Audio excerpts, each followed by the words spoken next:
اچھا، تو ایک لمحے کے لیے سوچیں کہ آپ کی بیرون ملک نوکری لگ گئی ہے، ویزا بھی ہے، ٹکٹ بھی ہاتھ میں، جی سب کچھ تیار ہے، اور پھر آپ ایئرپورٹ پہ پہنچتے ہیں اور آپ کو بتایا جاتا ہے کہ آپ سفر نہیں کر سکتے۔ اور وجہ ایک ایسا ڈیجیٹل سرٹیفکیٹ جس کا آپ نے شاید کبھی نام بھی نہ سنا ہو۔ بالکل، اور آج کل بہت سے پاکستانیوں کے ساتھ یہی ہو رہا ہے۔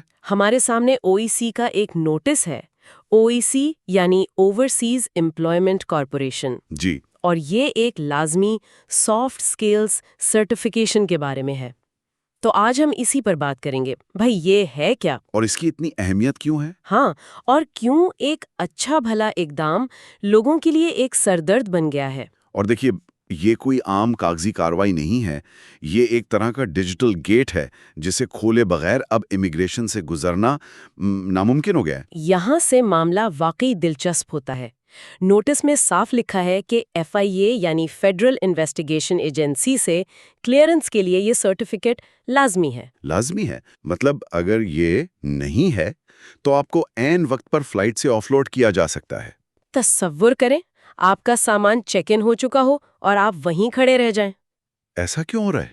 مطلب سسٹم کیسے کام کرتا ہے؟ دیکھیں، اس کی وجہ یہ ہے کہ اب سارے سسٹمز وہ آپس میں جڑ گئے ہیں، اچھا، انٹیگریٹڈ ہیں۔ بالکل، پاکستان کے جتنے بھی بڑے ایئرپورٹس ہیں نا، وہاں ایف آئی اے کاؤنٹرز اب سیدھا او ای سی کے ڈیٹا بیس سے لنکڈ ہیں۔ اوہ، تو جیسے ہی آپ کا شناختی کارڈ اسکین ہوتا ہے، سسٹم فوراً چیک کرتا ہے کہ آپ سرٹیفائیڈ ہیں یا نہیں، اور اگر نہیں؟ تو بس کمپیوٹر آپ کو آگے جانے ہی نہیں دے گا، ایک ریڈ فلیگ آ جاتا ہے۔ اچھا، تو یہ صرف ایک ادارے کی بات نہیں، کئی ادارے ایک ہی ڈیجیٹل سسٹم سے جڑے ہوئے ہیں۔ جی، اسے ایک ڈیجیٹل زنجیر سمجھیں۔ ٹھیک ہے۔ یہ سرٹیفکیٹ اس زنجیر کی پہلی اور سب سے اہم کڑی ہے۔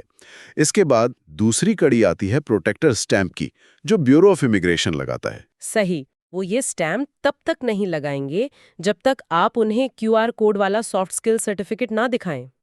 اور اس سٹیمپ کے بغیر تو ورک ویزا ہی ادھورا ہے۔ بالکل، تو اگر پہلی کڑی ہی غائب ہو تو ایئرپورٹ پر آخری کڑی یعنی ایف آئی آئی کلیئرنس تک پہنچنے کا تو سوال ہی پیدا نہیں ہوتا۔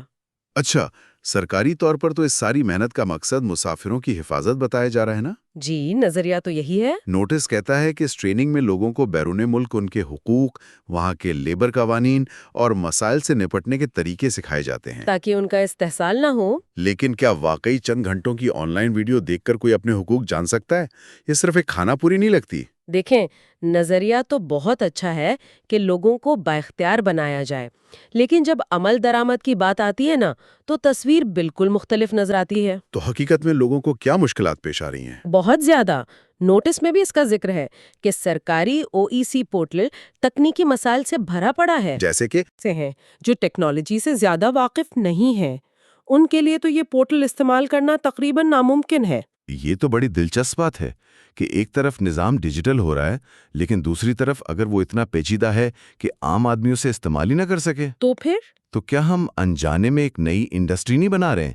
ایسی انڈسٹری جو لوگوں کو یہی سرکاری کام کرنے کے پیسے لے گی؟ آپ نے بالکل صحیح نقطہ پکڑا ہے، یہی ہو رہا ہے۔ جب سرکاری عمل اتنا مشکل ہو جائے تو خلا کو پر کرنے کے لیے کوئی نہ کوئی آ جاتا ہے۔ اور ہمارے ذرائع میں اس کا حل بھی بتایا گیا ہے، ایک ایسی پیشہ ورانہ سروس کا ذکر ہے، جی، جو گارنٹی دیتی ہے۔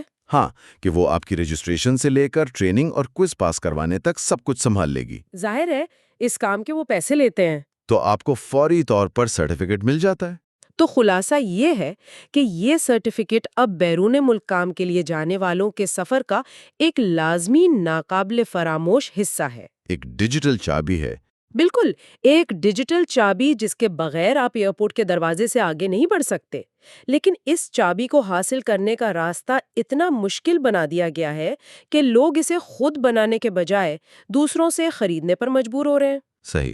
اور یہاں ایک سوچنے کی بات یہ ہے، جب کوئی لازمی سرکاری عمل اس قدر پیچیدہ ہو جائے کہ اس کی وجہ سے فریق تالس کی خدمات کی ایک پوری مارکیٹ بن جائے، تو یہ پالیسی بنانے والوں کے ارادے اور اس کے عام شہری پر پڑنے والے اثرات کے درمیان کتنے بڑے خلا کو ظاہر کرتا ہے۔